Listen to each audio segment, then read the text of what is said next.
ఆదివారం వరకే కొంతమంది మాస్టర్స్ లాగా ఉంటారు, మిగిలిన రోజు వాళ్ళు మాస్టర్లు అయిపోతారు.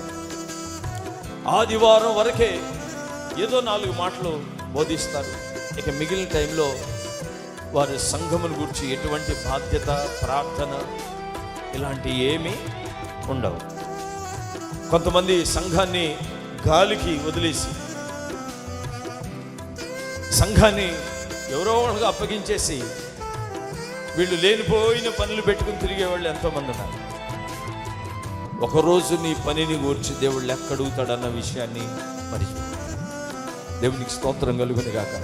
దేవుడికి అప్పగించిన వారు 2 అయినా 3 అయినా 4 అయినా 100 మంది అయినా 1000 మంది అయినా 1,00,000 మంది అయినా ఇంకంతకు ఎక్కువైనా తక్కువైనా దేవుడు నీకు అప్పగించిన ప్రతి ఒక్కరి విషయమై ఖచ్చితంగా నువ్వు బాధ్యత కలిగి తగిన వేళ వాళ్ళని పోషించాలి.